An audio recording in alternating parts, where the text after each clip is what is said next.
We've got a piece of walnut here and our big long drill bit that we're going to drill out our hole with. And we have changed the tang just a little bit, and we'll explain why here in a minute. In November of 2024, at a Blue Mountain Blacksmith Guild event, this question was posed. Could you make Feather Damascus in a canister using nothing but powder? I didn't think it could be done, but was willing to try. Welcome back to Rust Hammer Forge and the Canister Feather Damascus Challenge Finale, Part 2. Okay, well, I got it drilled through. Man, that was not as straight as I thought it was going to be. That's okay. It's enough. We have enough on either side to make it work. But there's quite a bit of flex in this. You know, I'm not worried about it. We have enough. That's all that matters. Now what we need to do is, I think we're going to drill on this side. I think this will be the side next to the guard. So, yeah. All right, let's change out our bits.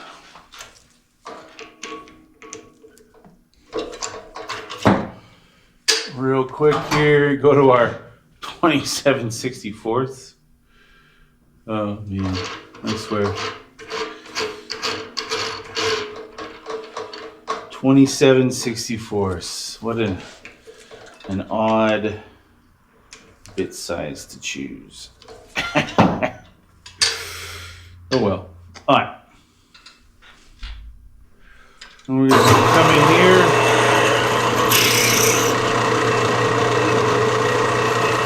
That should be more than enough.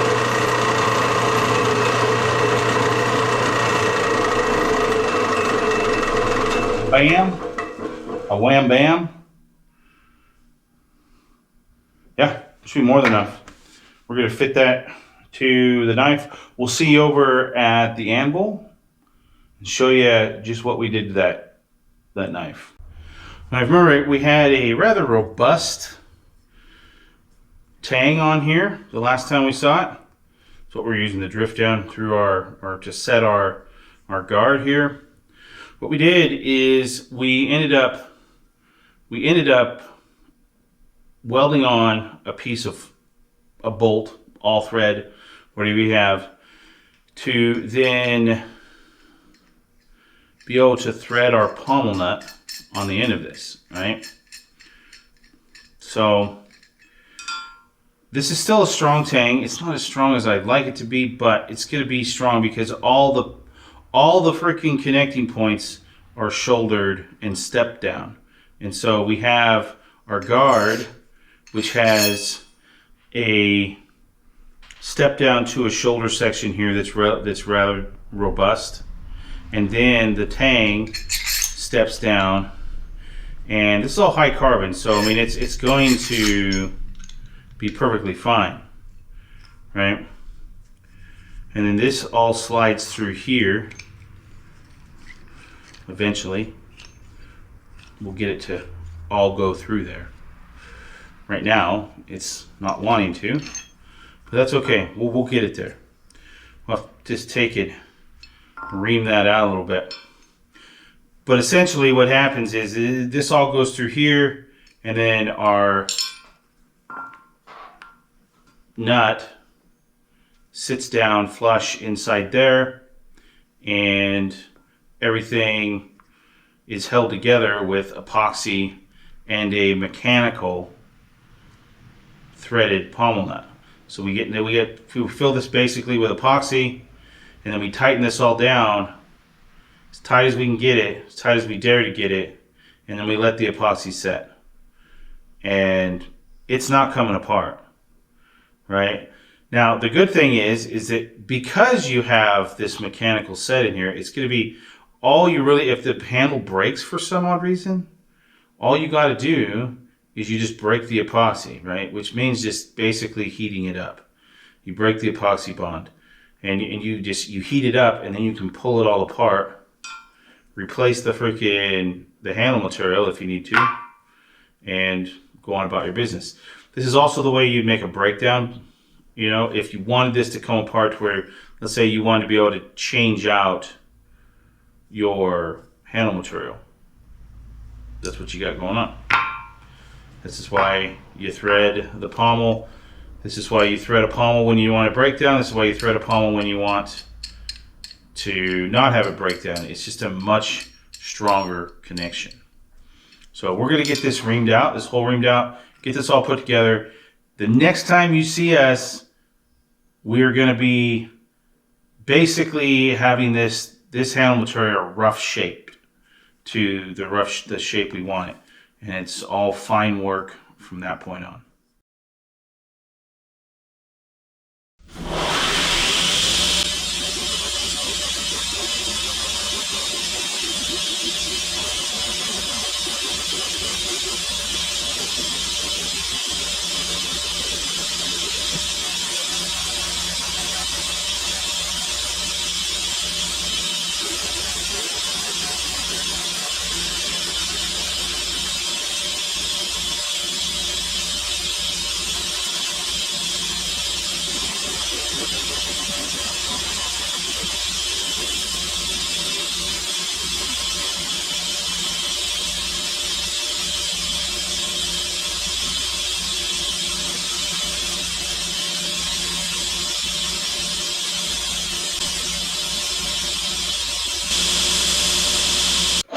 I hope we didn't screw this up. Pretty sure we didn't, but this is a really thin handle, dimensional wise. Like, you know, up here, it's rather interesting for sure.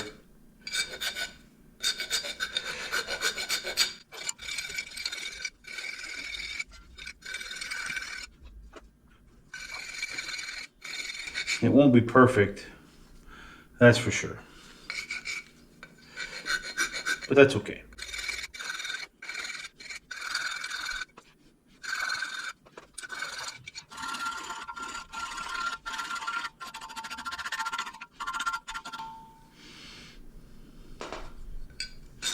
Now, I'm not that worried about this up in here, to be honest.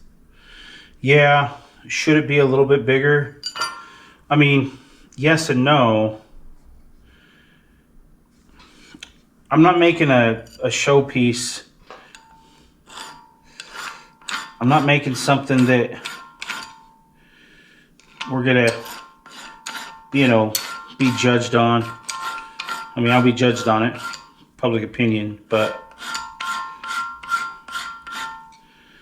the fact is that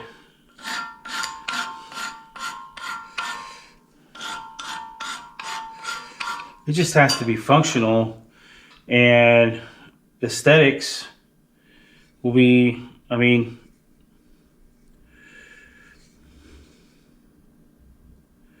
aesthetic wise, I like it. It's just bugging me right around in here. That's it. It probably not gonna bug anybody else, you know.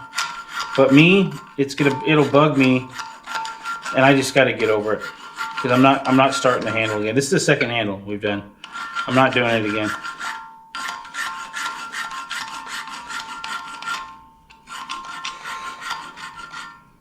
We actually ended up reshaping our entire tang because of the first handle failure. I like it. I really do.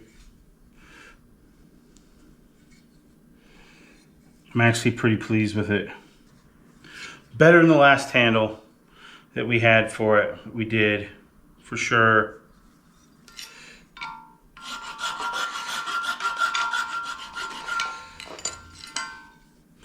But yeah, we had to take and thin out the tang to basically a stick tang. And then we basically took the thickness of the tang how it was, and shouldered it down to the same diameter as our piece of all thread back here. I mean, that's a strong handle.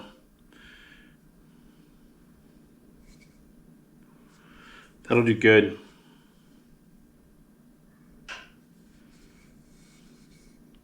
Considering I don't do these, like ever, these types of builds, I'm pretty pleased with it.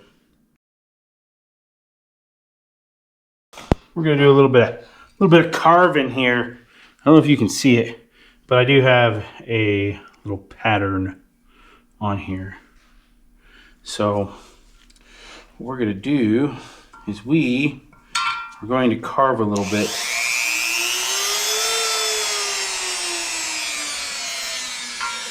We don't want to go very deep. So we just want to kind of scribe this on here right now. It'll take a little bit. We're going to be here for a while. We got to get this pencil mark scribed on with this cutting tool here. With the outside ones. This is the one that's going to be a pain in the butt for sure. This is where it could all go seriously wrong too, and let's have to start over. Kind of relieve along the edge here. Pull that sharp edge back away from where we're. So on our piece here, we got our vine or wrap or whatever you want to call it there. We want to pull that line back. We're going to try a different bit here. See if we can't get a better relief here. This is just one of a sanding bit. Oh yeah, that's a little better. Yeah, not bad. We got that one side done, that one line done on that side. Now we got to go the opposite way. Well, that is just annoying. All right, we're gonna have to take the everything apart and do this without it on the knife. All right, there's our piece now. This could be a little bit easier. Man, that was getting a little tricky.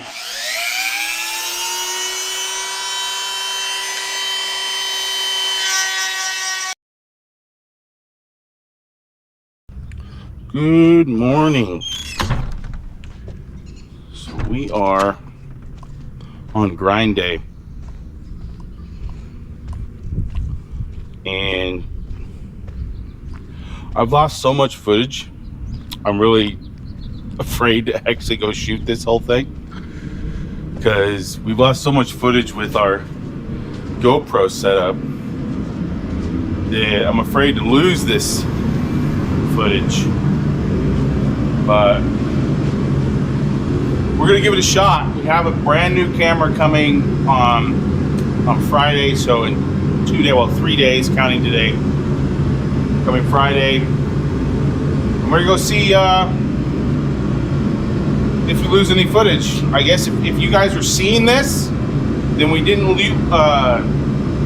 lose the footage, and we're good for right now. So we're gonna go into the grinding room, get set up, and start grinding our edge geometry on this bad boy. Finally, it's grind day. We're here.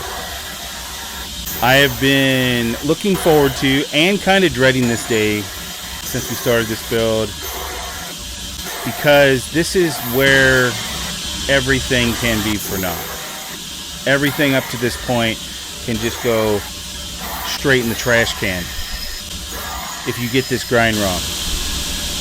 And with me freehanding it, it's the way I know how to do it, but it's still very, very nerve-wracking. There's no guarantee here. So you just have to take it slow, basically like everything. Little bits here, little bits there, knowing that you have hand sanding and some finish work to do, and you can straighten everything out in that process.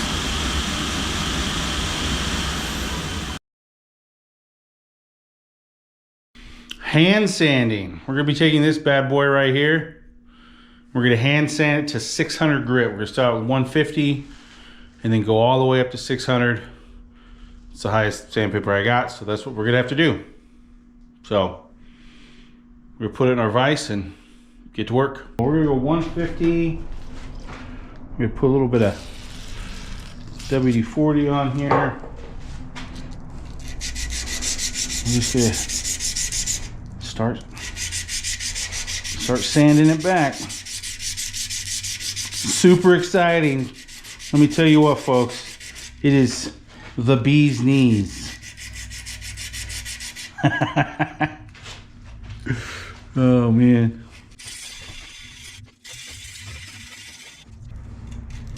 Remember, this is fully hardened steel, tempered, everything.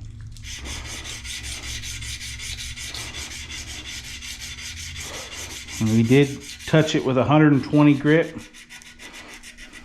against the grain though. So we're having to go reorient all of our sanding, the sanding direction.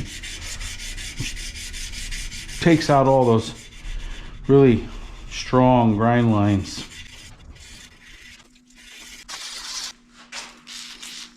This is just wet dry paper.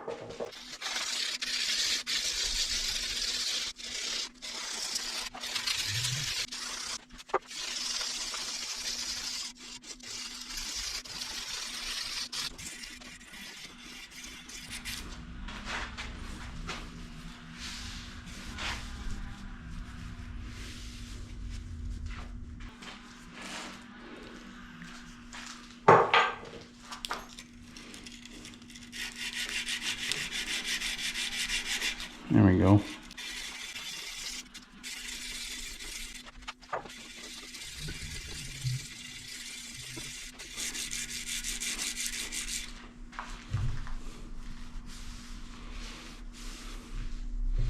It's a bit easier on the old fingers.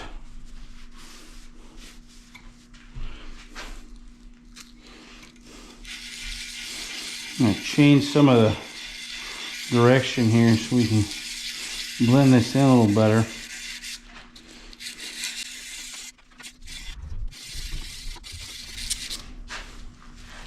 This will just pop when we get it done. Absolutely. We're going to hit this side over here with 150.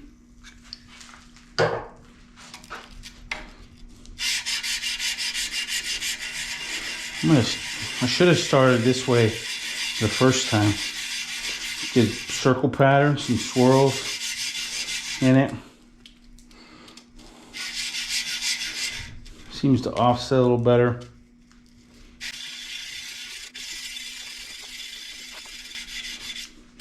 I really need to build me one of those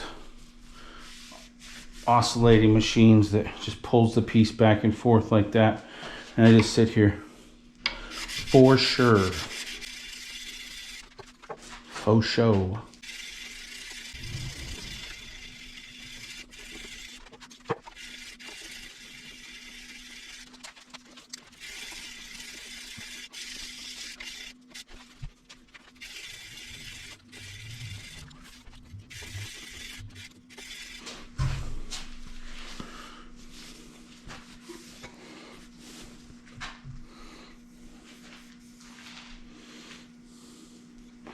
All right, that's 150.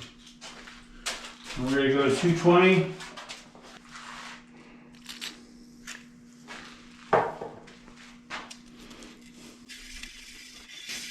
Put a little bit of swirl in it.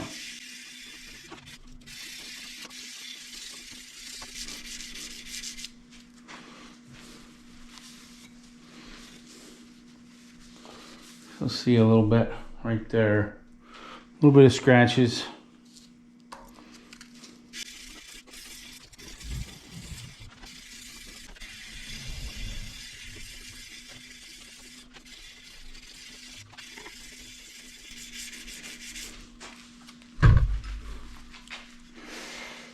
And you just keep going all the way to whatever sandpaper you have the highest number of. I mean, ideally you want to go to like 2,000, 1,200 if you can get the stuff. You know, I have 600. That's the highest we're going to go. So All there is to it. 240.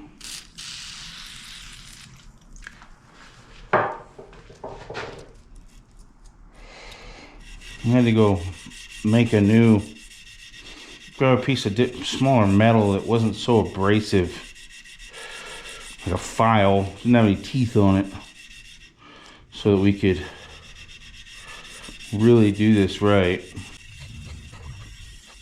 Just eating up that sandpaper really bad.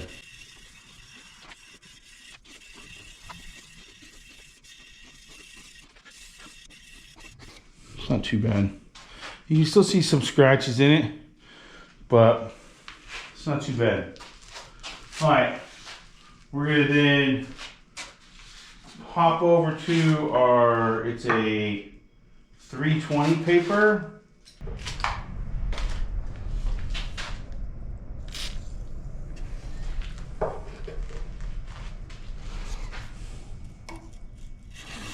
We're gonna start with some swirls.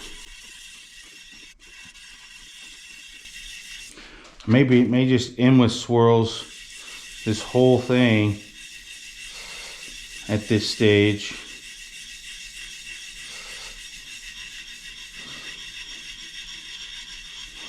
I don't know, we'll see how it looks.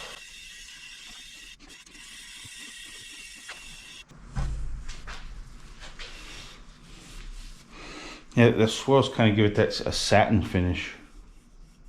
It's not bad. Pretty good. Definitely makes it look a little more buffed out, for sure. We'll go hit it another real quick again. We'll go reverse the swirls.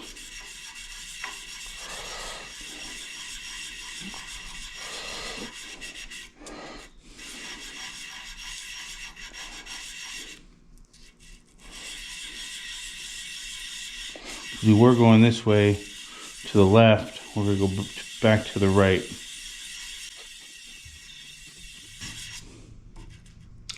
We're going to the left. We're going to go back to the right. 320 here, and then we're going to go straight on this one.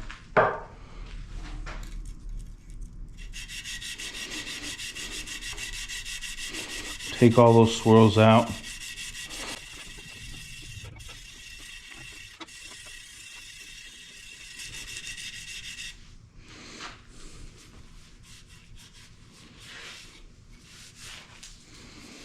Yeah, it looks better. Everything going in the right direction. It's pretty sharp. That center line there, pretty good. All right, I'm gonna pull some 400.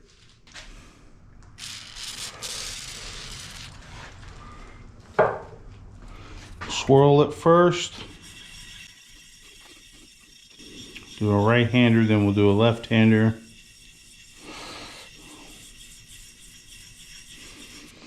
Go over here, right-hander.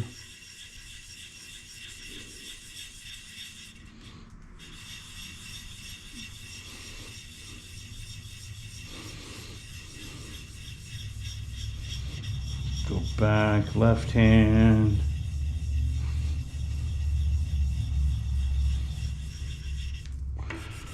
We'll do a straight in here.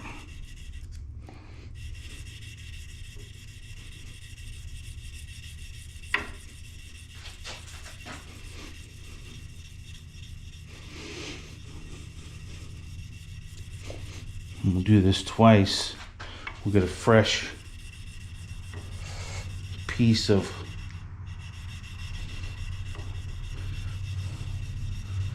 .400 grit.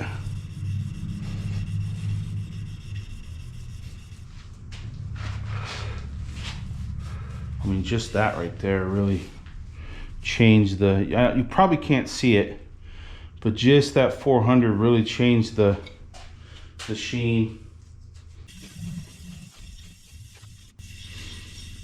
I'm just gonna go left-hander on this one.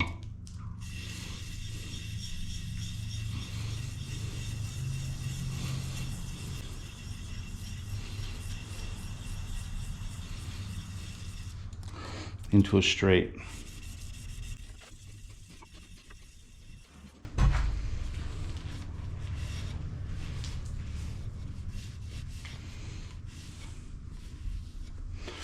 All right, and we'll hit it with 600 and we're done.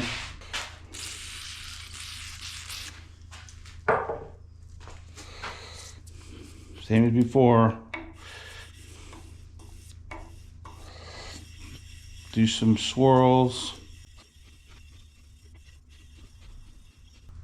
Swirls actually look really good at 600.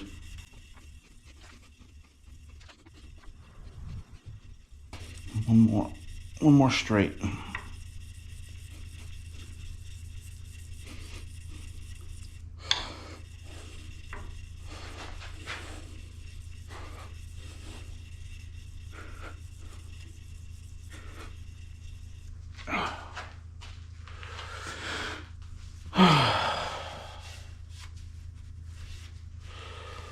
It's pretty good. You can start to see the pattern pop just from doing what we did. All right, so there's the piece. That's one side. Now that's 150 to 600. Now we did have 120 with the vertical lines running towards the center of the blade, and so you basically 120 to 600, but yeah, that's 150 to 600 all with the horizontal or parallel lines going from ricasso to the tip. So we got the other side, and then we have the guard to do this way. But first we have to heat treat the guard, and then we don't have to heat treat the guard, I guess.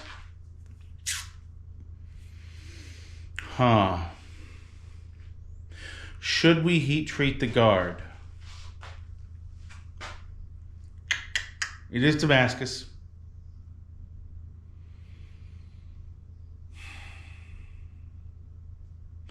It's more work, a lot more cleanup. For sure. Gotta go through a tempering cycle. I don't think I'm going to. I think I'm gonna heat treat the guard on this. I think we're gonna finish sand it. We'll see what it looks like. We'll maybe have to do some touch-ups, but we'll see what it etches out at and make our decision from there. So we're gonna go get this freaking done on the other side so that we can get it etched. Now this is not the final etch. This is just to get this knife to the finish line, right? We still have to put our maker's mark back on this. And I have a buddy of mine, Jesse Latham Knives out of Tri-Cities. You can look him up on Facebook if you're interested. He does some beautiful Damascus titanium flippers.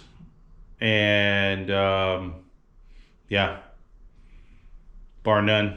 If I was looking for a pocket knife, that's where I'd go. And he has a laser, and we are gonna take this over there, clean it up, and get it laser etched. So this is not even the last time we're probably gonna be hand sanding this thing, but to get it out the door and on time, we're gonna get this thing finished, put together, only mechanical connection, and move on from there. So that way you guys get to see it completely finished, etched, looking all pretty.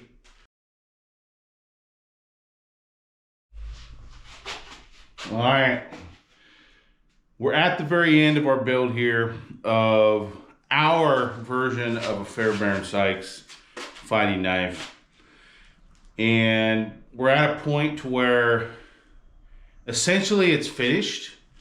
but we won't be able to finish it in the video because we have to go get the logo put back on and a few other things. But for all intents and purposes, it's done.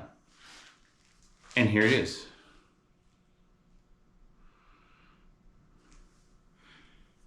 This is my version of a Fairbairn Sykes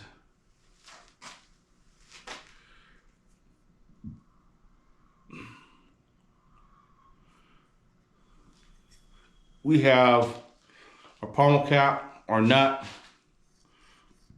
the handle, the fluted handle, guard. This is the same Damascus that the regular blade is made out of.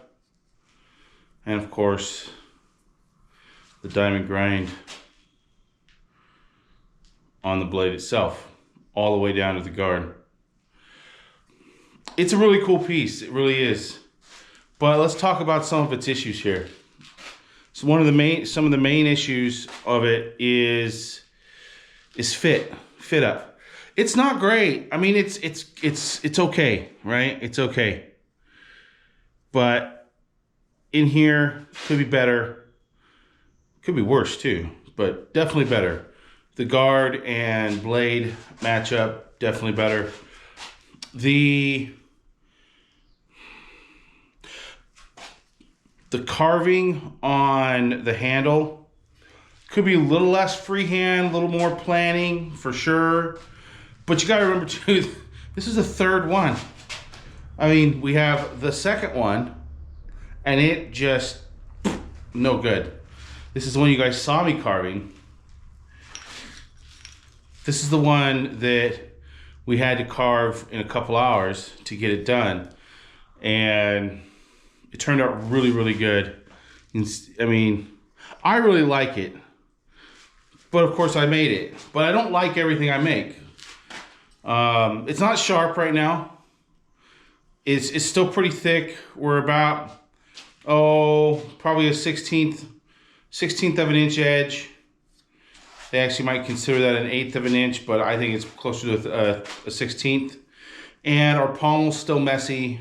No, the whole reason behind this is that we have to take this completely apart. We have to break down the etch on it, and we have to freaking get it laser etched. Either that, if the laser etch isn't gonna work, I have to go in and hand engrave this. Now, if we end up hand engraving it, I'll cut a video of it and we'll upload it. For me to potentially make any money off of this piece, I have to have a maker's mark on it. And yes, I guess you could say that I do on this side, but it's not a full maker's mark. So we're gonna have to make, to fix that. So there is, like I said, there are issues with it, but the issues don't prohibit function of the knife itself. They don't prohibit display of the knife itself. And I'm calling that a success. Now, it's also not Feather Damascus, in my opinion. Now, here's the reason why it's not Feather Damascus. Because of the size of the canister we used, our measuring spoon was too big. We used a 1/2 teaspoon. Well, the 1/2 teaspoon on a 3" by 3" can is perfect. But you're gonna have to go to like a 1/4 teaspoon in a 2" by 2" can to make it fine enough to pass off as canister feather or as Feather Damascus. Stop calling it canister feather. Just call it what it is, Feather Damascus. This is more like the tiger stripe, and which is fine. But we're gonna be making another one of these. And we have to make another one of these for the November gathering of the Blue Mountain Blacksmith Guild. So we got to make it out of the feather that I did before. So we're going to be doing another one of these cans, but a 3" by 3", and we're going to make another one of these bad boys, and it'll be different than this. Because why do the same thing all the time? Right? So hopefully you guys enjoyed this whole series and this episode right here. Until next time, stay safe out there. Be well. And as always, Forge on.